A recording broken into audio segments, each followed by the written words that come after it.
Good morning, we are on the Gunbarrel Highway. It's a pretty horrendous day yesterday afternoon. Well, tolerable of course, and you would have seen the Heather Highway, which is from the Great Central Road. Once you actually hit the community turn-off, it's horrendous. Number of diverting tracks and all those sorts of things, as you would have seen. But hard on the gear, and the corrugations were not easy. Like, you could not drive at a pace to get on top of them. Some of them were so big. And we got to the junction of the Heather Highway and the Gunbarrel, probably roughly when we thought that we would, but we did underestimate what the conditions of the Gunbarrel were going to be like from there to the first Beadell marker, which was our aim, to get there and then see whether that was going to be a suitable camp, and it is. This is where we are. With the vans, you could get yourself in a little bit of strife in places where you could get in but then couldn't back out, and the tracks were coming back on and off the main Gunbarrel Highway road, which is at the other end was actually quite badly deteriorated, a lot of washouts and those sorts of things. So we were all bringing the vans up and down the banks of that, because that had effectively become the creekway. We think we were about 100. We think we're about 122. Oh, there's lots of little thorns. Oh, is there? Everywhere. Yeah, and I'm recording. Oh, sorry. Morning. Lots of little thorns everywhere. Is that off my shoes? It's off someone's shoes. Well, there's only two someones who've been in there.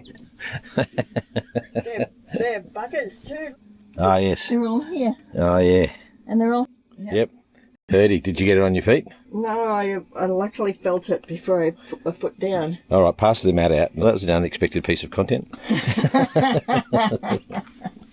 Yeah, we've got some pinstripes on the van. I think I knew where that happened. Anyway, we were sort of expecting that. They might require a bit of a buff out. Yeah, we got a bit interrupted there. Had to clean out some of the thorns, the little three-spike thorns that they'd hurt if they stuck in your foot. Unfortunately, they were only in our shoes, and Paula had picked it up just before she trod on one. Yeah, we're about 122 kilometres from Warburton. So technically a quarter of the way through the trip from Warburton to Carnegie Station. So we'll take our time. We just decided to get everybody sorted out today. It's the first time all four of us have been together. A short distance day today, but we think it might be a long time, slow trip day.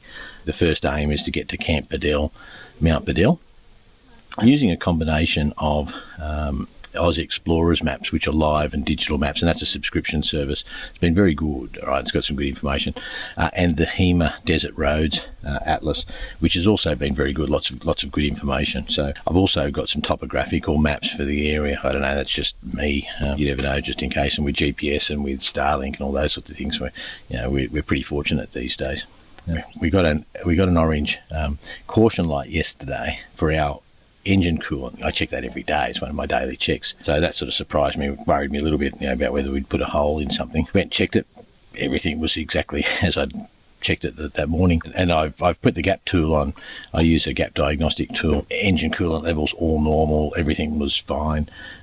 We just think it was the sensor. We just think there was just so much movement and sloshing around that whatever the sensor is that measures these things had detected a low coolant when there wasn't a low coolant. Anyway, people are starting to use their compressors and things. Before we hit the track this morning, I'm going to take a walk down to the nearby bore.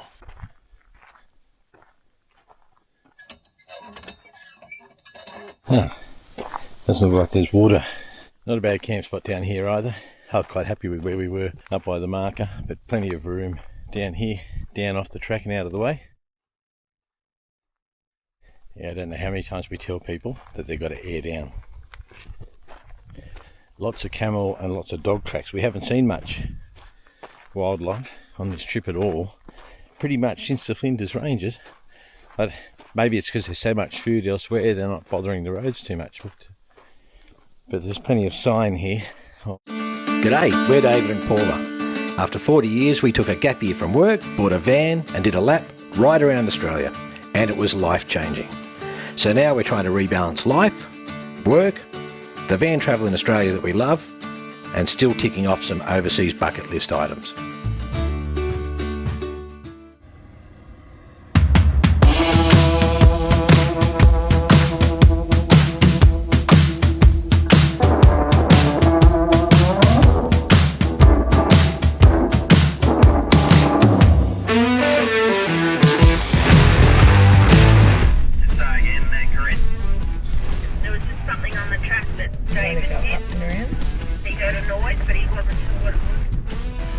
Clearly on the track.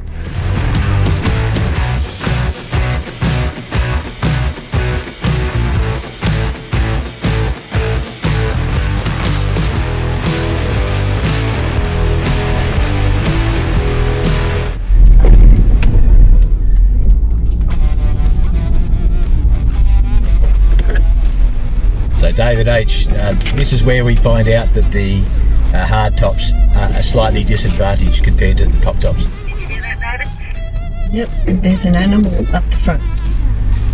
And we've got a camel watching us at the other end. Camel? Yeah, it is. It'll probably be gone by the time we get through.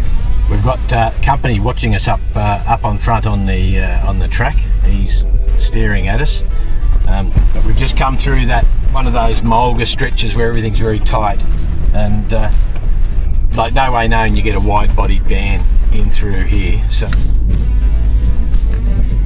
He's trying to race us. got some large rocks in the track here, so just be careful as you're clearing.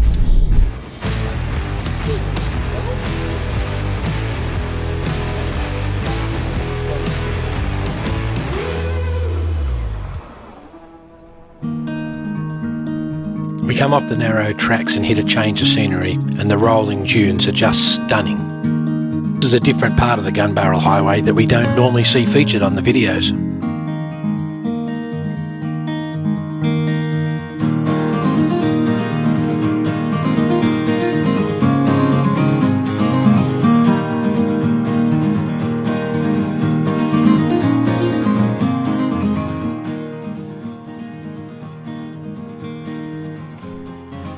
We take a short break at the tryptamine bore and fall ahead straight to the pump. Give it a good push. Not the waste it. There you go. Yeah. We'll stop tryptamine bore, but that was actually, Paula got that one working. I'm not sure, did anybody drink it? No, they had us a couple of smells. A couple of smells, so they're all a bit wary, no one wanted to be the guinea pig. We just had to do a running repair. The Fiamma awning, it does tend to sort of shake a little bit, sort of proud and loose, and so we went to pull it back in, and we couldn't get it back in, and we realised why. A bracket that holds their folding legs, the bracket's gone, right? So zip ties to the rescue. Yeah, we've got about 30 kilometres to Camp Beadell, where we'll stop for lunch. And then we'll evaluate how much further we want to go. The people will want to go and have a bit of a look up the hill and all that sort of stuff. So we passed a group who had just worked out fortuitously. They decided to pull over. We'd been talking to each other, so we knew roughly where each other were on the track. They were approaching from the west, we were approaching from the east. They had a few cars with trailers. Of course, we've got the vans. So we spoke to them, and they actually found a section of the track that they could pull to one side and have morning tea. And that actually worked out well, so we sort of said g'day to them. Probably should have done some filming of that, but sometimes you just don't want to stick a camera in people's faces. Sometimes you just want to say hello. Which we did. The road's been sort of not as corrugated as Heather Highway, but still pretty corrugated in sections and narrow in sections. We've got a few pinstripes on the van. We expected that. We knew that we were in for that. Fortunately, the windows have got PPF in them. Anyway, sorry, I've just got a bit of a washout area.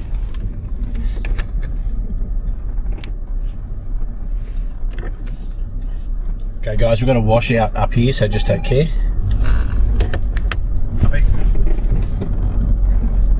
Copy. Copy. Yeah. Someone's dumped some soil or something on it. It sort of looks like that, doesn't it? But just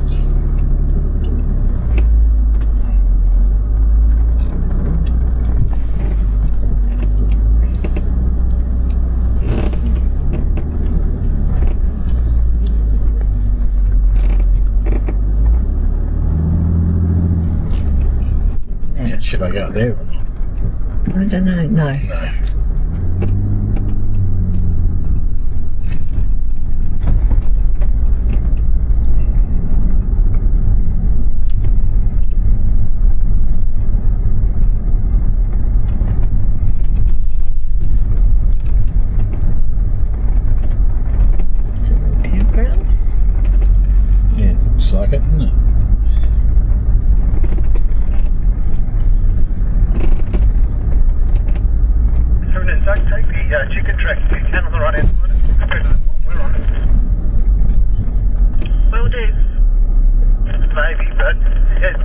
but it certainly isn't as rough.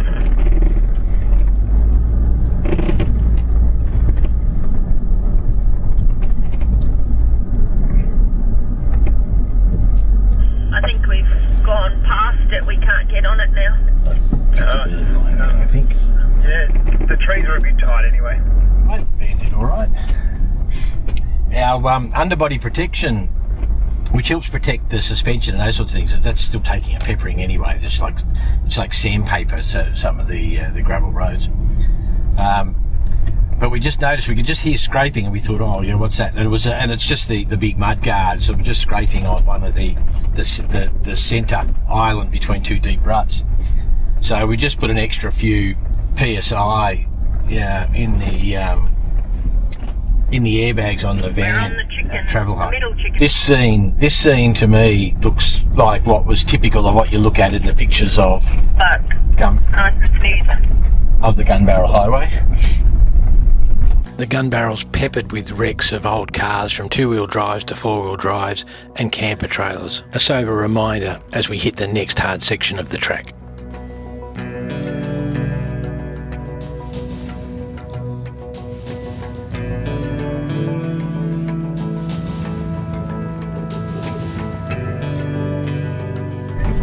Yeah, I'd be having a look if I could.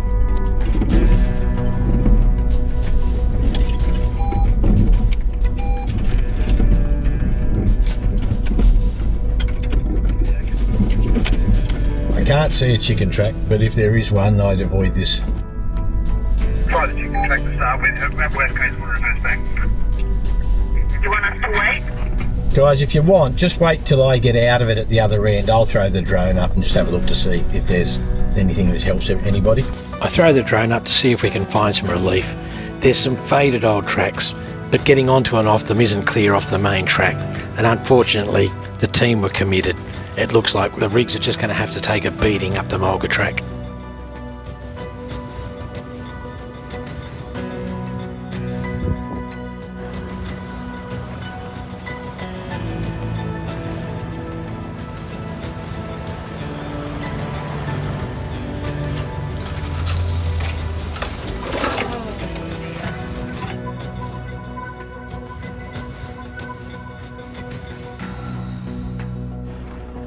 That's one way to brush the dust off. Oh yeah, listen to this. I think it might be some of the paintwork. Yeah. Not the car, but once the van goes through. I'll get that.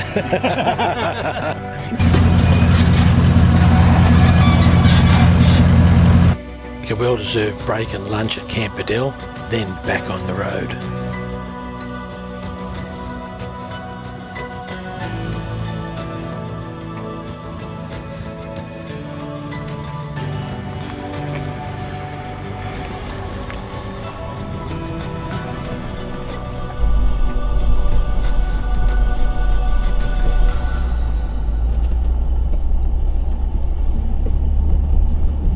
Has everyone gone quiet, or is their radio died? They're all concentrating. Yes, we're all concentrating. We were just discussing that about 25 degrees is when your bum starts moving on the seat, so if we weren't anywhere near that back in another washout. Nah, we're laughing. It's a highway after all. I start puckering at 10.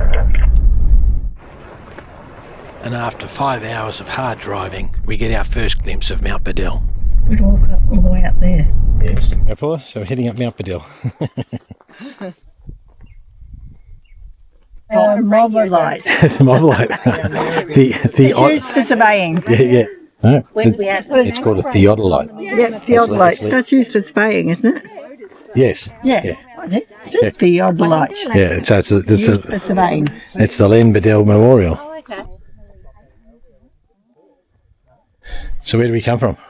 That way, over there. We're at Mount Beadell. Yeah. There's a memorial to Len Beadell, the survey marker. Yeah, absolutely spectacular. Big, huge view. And we're about 3 o'clock in the afternoon. The flies are starting to come out. So we're sort of thinking that we might get another hour in if we can and see how we go. we haven't got enough time to get around to Mount Everard or any of those sorts of places, so we'll just find somewhere on the way. Like, we're in the middle of winter and I think it was 32 degrees today. Yeah, pretty warm. Yeah. Anyway, we'll concentrate coming down the hill. If I fall, you're catching me. Yeah, it's like mountain goat country here, isn't it? All right, got the zones and you can see the Gunbarrel Highway in the distance. We won't be doing the Gunbarrel Highway again, will we? Oh, no. Oh, I know, in a rush. That was a good stop, and we're late in the afternoon, so the sun's starting to drop, and, and the Gunbarrel Highway is pretty much east-west, meanders a bit. So we'll be looking into the sun before too long. Everyone's reasonably keen to pull up around about 4 o'clock. And that's like a 6-hour day. I don't think that's too bad, especially since we're towing. That just adds an extra dimension, and some of those sketchy bits on the eastern side of Mount Beadell, we're about to come into a little bit more of this mulga stuff. When you got a caravan on the back, even if it is a narrower wheelbase, you still just got to take it easy. Look after it. You got to look after it, and it will look after you. Looking into the sun, we picked the wrong track and almost dropped into a washout. Pulled up just in time, we had to reverse out, and then with guidance get ourselves across country to a better track.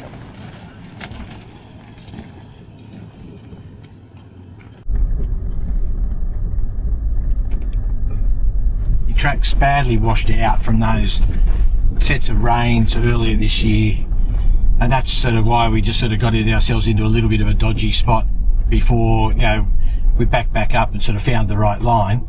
Each person will have their own risk, but anything wider, bigger, heavier, higher than this, I think you'd be in a bit of strife. And someone will always try to prove me wrong, and that's fine, that's up to them. But that's just our sense from what we've experienced just over the last couple of days.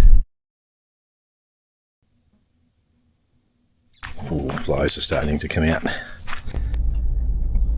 Got a tune for us?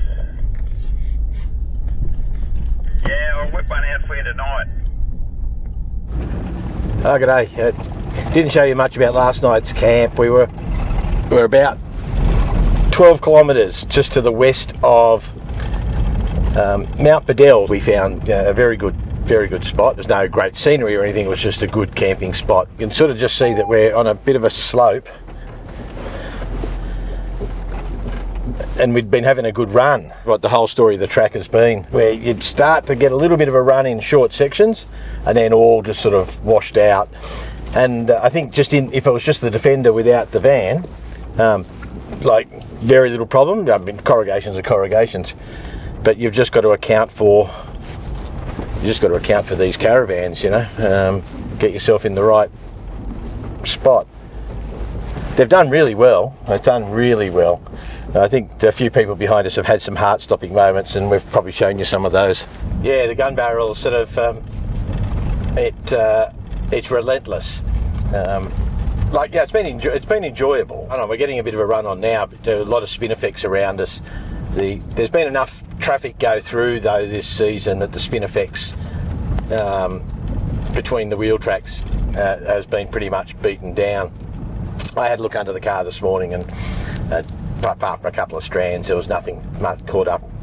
We're managing to sort of do 30 kilometres an hour, 31 kilometres an hour at the moment, which is about as fast as we've been able to do over the last couple of days, and not too bad. And we're told, and we read, and we see that the Gunbarrel does progressively get better as it gets towards the Wiluna Shire boundary and then on the Wiluna Shire. Today we're heading towards Everard Junction, and if we get there in pretty good order before lunchtime, we'll push through to Geraldton Bore. If we get to Geraldton Bore, then that might be our last full night, or our last night on the actual Gunbarrel itself, before we get to Carnegie Station. There's a fair way, there's a fair hike between Geraldton Bore and Carnegie Station, some heart-stopping moments, Paula? Yeah, there has a couple. You got out and spotted for me? Yes, I did. Don't know if I'm a good or a bad spotter, but I tried. Well, we're here. We're here. We are doing a DPF turn at the moment in this long grass, so just keep an eye out, David. It's alright, I got reverse gear. Yeah, I think you had your heart in your mouth, didn't you, for a few moments That there? long grass is pretty green. All right, well, we'll concentrate on this for a while, and let's hope that it opens up a bit. Birds for a song called the Mulga Boulevard. So just use this in note form, and then what genre you like. Roger that. We're 2k short of Mount Everard, and we've just gone through just a little narrow stand, and I can't mention the 2 words that Paula used. Not if we ever want to publish it.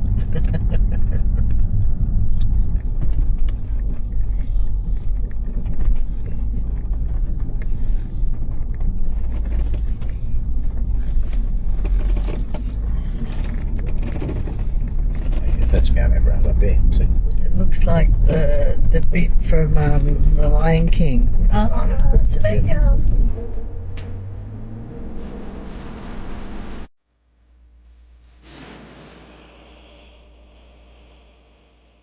Quite pretty, these 2 mountains. Yeah.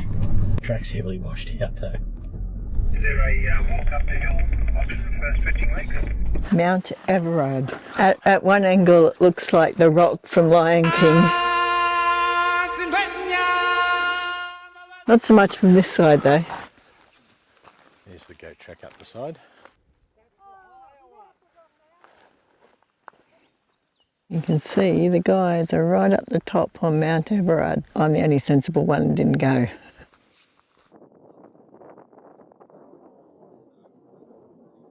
Doug decided to climb to the can on the other peak to take a photo of the group, but we forgot and left before he took it.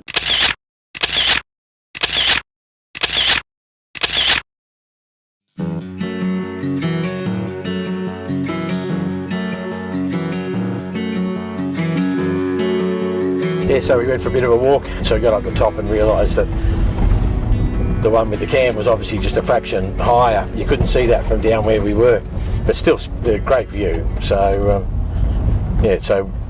nice pleasant stop, nice walk up. We've been making reasonable time today, just steady, right, but a lot better than the previous 2 days. But you can see there's just so many washouts in through here. The main Gunbarrel Highway itself, I think it's become just a creek bed in a number of places. Various 4-wheel drivers have made some tracks to get around some of the washout areas, and that's become a bit of a formed track. Saw us from down the bottom there? Yeah, got some footage. Few birds. There are lots of birds. Every time I went close to them to try and film them, they'd wander off, so I was trying to do it really slow, but you guys came down too soon. Oh, we were too noisy. Yeah. All right, so we'll make our way to lunch, have a bit of a stop there, and then contemplate whether we'll get to Geraldton Bore, which I think we will. Just depends how the road stays, but...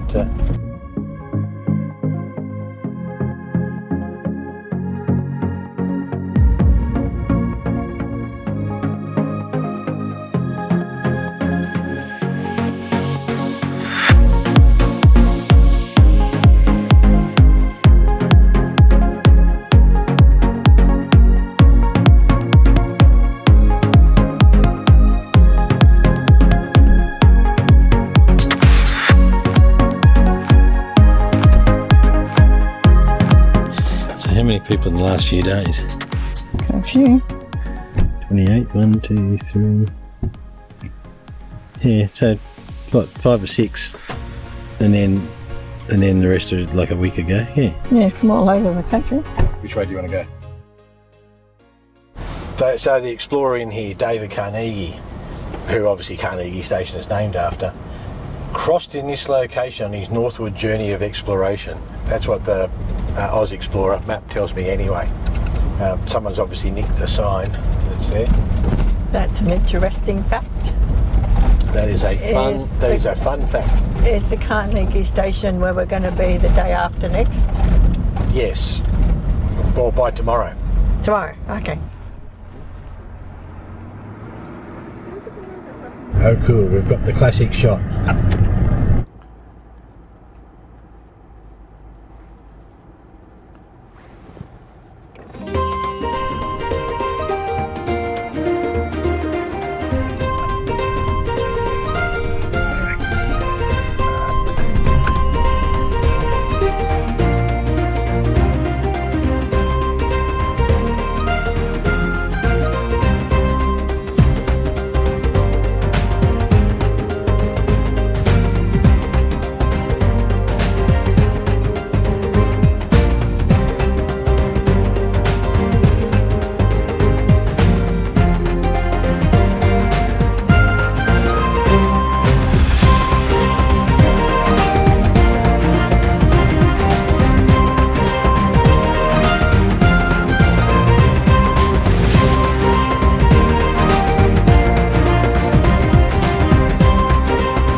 We've got 900 metres to go yet.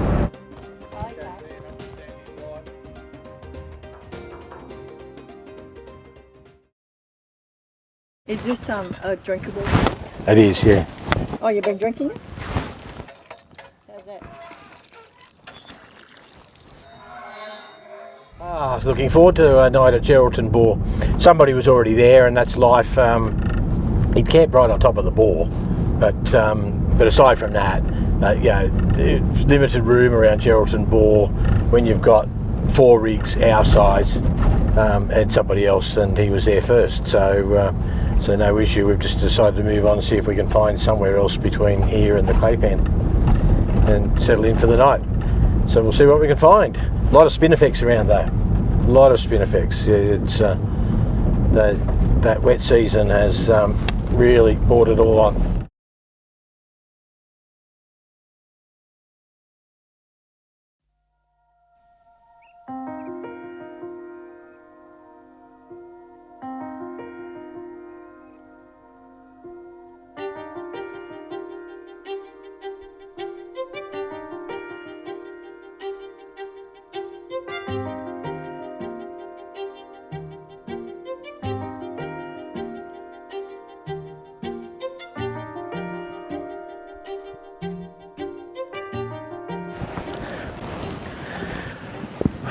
Oh, I love this time of the morning. This is sort of a big reason why we want to do this sometimes. It's just the best time of the morning when you're out in the bush. It's not often that you get to see the moon set and the sun rise just in opposite directions within minutes of each other. And I just love just watching the light just drifting up the mulga, just starting to glisten across the tops of the spinifex, lighting the place up. Not a lot of bird life. There's a little bit. I've been watching a kite flying around. I haven't got any video footage. It's just a little bit too far and quick and moving away, and the light's still not fantastic at this time of the morning. But this is what you do it for. It's quiet. There's not as much bush and bird noise out here as in other places that we've been. I thought I saw some movement out in the bush when I was videoing just before, so at first light, just before sunrise. So there might be a camel or two floating around in the bush. It's our last morning on the Gunbarrel Highway. Well, on the Gunbarrel Highway proper. Some people say the Gunbarrel goes as far as Wiluna. We'll take that. Yeah, we're happy to claim to have been on the Gunbarrel for 4 days or 5 days. But I think technically the Gunbarrel stops at Carnegie Station. So we've got a fair drive to get there today, and we'll go around the Mankilly Claypan. We can't cross the Claypan as we understand it. There's still a lot of water in it, but there is a diversion track. You don't want to be tempting Claypans and soft stuff when you've got 6.5, 7 tonnes of rig. If you do the Gunbarrel, expect to get some pinstripes on your car. And if you take your van or a camper trailer, expect to get some pinstripes on your van or camper trailer. We're all very glad that we've got the narrower track vans. That's been one of the benefits of the expos. There was a friend who wanted to come along who had a full-size van, and we didn't think it was a good idea, but as it worked out, the road closures and the delays didn't work for their timing anyway. But we were remarking on balance, it probably was a good idea. And I think there are 1 or 2 people that we passed who thought we were a little bit crazy. They might be right. We've got PPF protection on the windows. David and Suzo have got a little bit of extra, and we've got some PPF protection on the front angle corners up to a certain height. David and Suzo have got a little bit more wrap on their van and their car. The awnings, we always sort of knew that if we were in very tight scrub, the awning might catch some leaves and some small branches and things, and did. That even the pop tops were catching some leaves and things in their awnings. So that mulga was just in tight. It's just that we obviously have a higher profile. That wasn't the tough bit. I mean, the reality is once you go through that, you're committed, right? You just know that you're going to get some scratches and you're just going to have to deal with that afterwards. It was, I think, more mechanically and balance and all of those sorts of things. How is the Expo going to go through the washouts? And we've got some footage of it, but we got to some pretty wild angles and we felt pretty stable through there. I mean, you never want to be looking through your rear vision and seeing your car going in one direction and your van going in the other to too great an extent, and we saw that a few times. Doug is talking about the pucker factor a couple of times on that with their van, and they've actually got the shorter profile, they've got the pop top. One or two heart-stopping moments for me in all that. Mostly not. Mostly I was reasonably confident that we'd pick the right lines and we could get in and out, and that the car could pull it through, but you just got to take your time when you do that. In a couple of cases we had to have some people go out and spotting each other and just stepping through it, and that probably wouldn't be to quite the same extent if you weren't towing, if you just had the car. But big drive today, so hopefully we get to Carnegie Station. The road's been getting progressively better, as we were told that it would, but we'll see whether it gets better enough, but we'll see how they go. But so far so good. I've had a couple of things that we've had to fix. So you saw that we had the dust issue in through the door. The door is not very good, right? It's just not. It's not to the standard that the van requires. I know the guys have sort of indicated that they're going to just change the production technique to make sure that the door jambs are in very straight, because it's a straight door. It's not a molded door like the previous Expo door. So they'll make sure that the way the sealing is supposed to works better, but I don't think that does the whole job. I love my Snow Peak toaster. It's the only toaster we carry. It's our car separate camping one and our van one, isn't it? Yep, it is. Anyway, better not let it burn. No, don't let it burn. There you go. Good, thank you. That's good.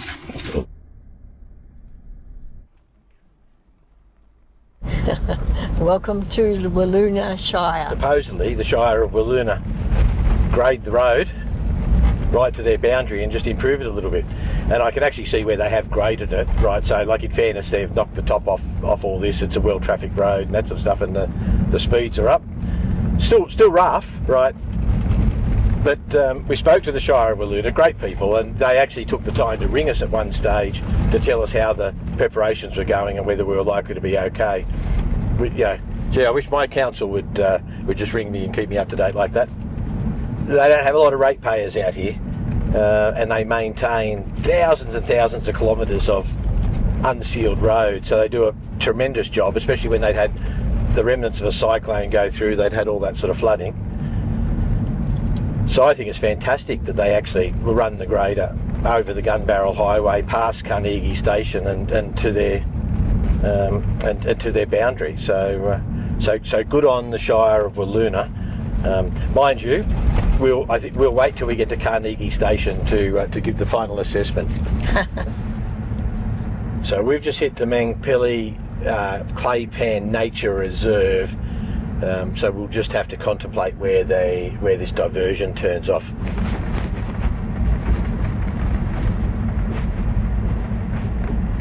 We're at the Clay Pan. Yeah. This is the road in. This is one of the reasons why the road was closed. It's a bit windy, there's water everywhere. Yeah. It's all pink. All pink, yeah. That'll be the salt and the algae.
well-graded section of road here.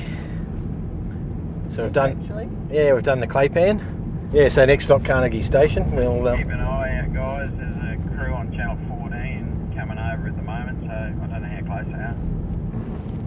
copy. Yeah, I heard a bit of distant chatter on 40. That was just David up front. True that. This is the dirty little secret of this trip. The Land Cruisers have been having trouble keeping up with the Defender. 150. Yeah, 3 hours of driving. It's 11 o'clock. We'll stop for lunch somewhere and hopefully into Carnegie Station. Packet coming towards us now.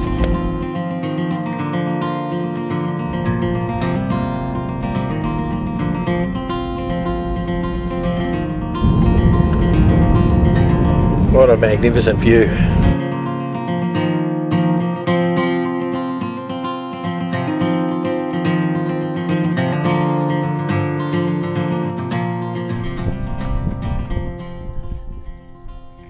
Yeah, so we stopped for a loo break and the door's buggered. Wouldn't unlatch. So door will open up. Now I can't lock it or unlock it, and part of it has separated. We think the screen and the outer door has separated. Some's remained latched in, some hasn't, so we don't know. Anyway, the zone guys are going to actually have to do something significant to this door.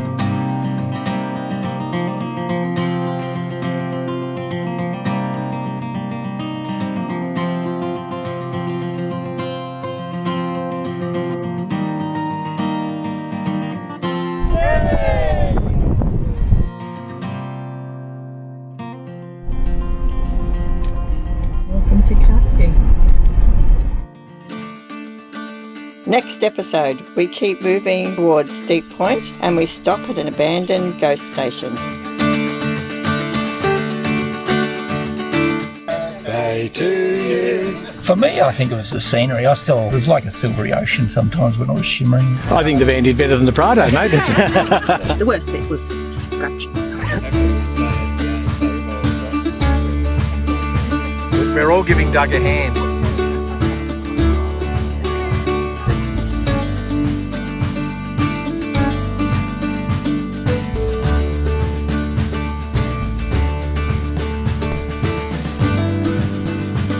How was your night sleeping in a ghost station? Ghost playing a bit of Ouija board with the Yeah. when the ghost started playing music with the corrugated iron sheets. It was a bit interesting. Again, thanks for joining us. Please don't forget to like and subscribe, and remember, 100% of our YouTube advertising revenue goes to charity.